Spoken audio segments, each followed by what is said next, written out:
Urtebete baino gutxiago falta da agintaldia amaitzeko, baina ez diogu honi kasu egin behar. Gobernu taldeak lanean jarraitu behar du, eta oposizioak ere bai, espero dut herritar guztien mesedetan. No es tiempo de palos en las ruedas ni de palabras gruesas. Es tiempo de pensar en el futuro de Bilbao y hacerlo día a día. Bilbao va a ser lo que quieran los bilbaínos y las bilbaínas. Y es que Bilbao lo hacen las personas y sus barrios.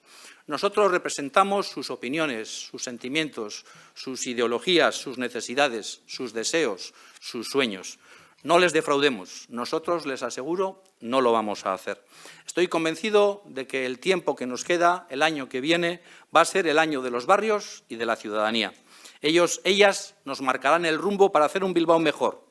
Eta alkate bezala Bilbo egiten duten gizon eta emakume horiengandik hurbil egoteko prest nago, prest naukazue.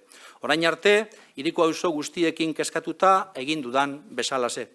La ciudadanía nos quiere ver por la calle, sentirnos cerca. Como alcalde de Bilbao les digo a ustedes y a las mujeres y hombres de Bilbao que me van a tener cerca, siempre preocupado y ocupado en vuestras necesidades y siempre recorriendo las calles de todos nuestros barrios, siempre pisando con orgullo las baldosas de Bilbao. Eskerrik asko. Nosotros seguimos mirando al frente, mirando al futuro, con nuestros objetivos y nuestras prioridades firmes. Aunque suenen repetitivos, son como nuestra brújula para saber cuál es el rumbo de la ciudad. Como alcalde tengo puestos los 5 sentidos en la ciudad. El oído para escuchar las demandas y las necesidades todos los días del año, esa escucha activa de la que les hablaba. La vista para saber lo que pasa en todos y cada uno de los rincones de la villa. No hay distinciones en esta ciudad, más allá de los nombres y de la geografía. Aquí todos somos iguales.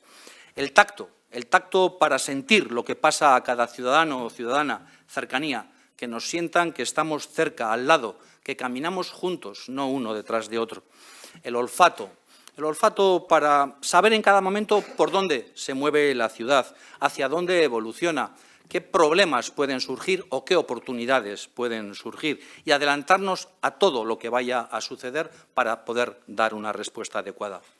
Y el gusto, ya que tenemos que estar cerca de nuestras señas de identidad, de nuestra gastronomía, de nuestras costumbres, de nuestra cultura, de nuestra lengua, de nuestro euskera. Y también el gusto por lo bien hecho y por una ciudad que cada vez gusta más, por una ciudad que es cada vez más atractiva. Y todos debemos sentirnos satisfechos de eso. Soy un alcalde con los 5 sentidos puestos en Bilbao, los 5 sentidos puestos al servicio de las 2 caras de la moneda de Bilbao, de la cohesión urbana y de la cohesión humana, de la cohesión social y del desarrollo económico.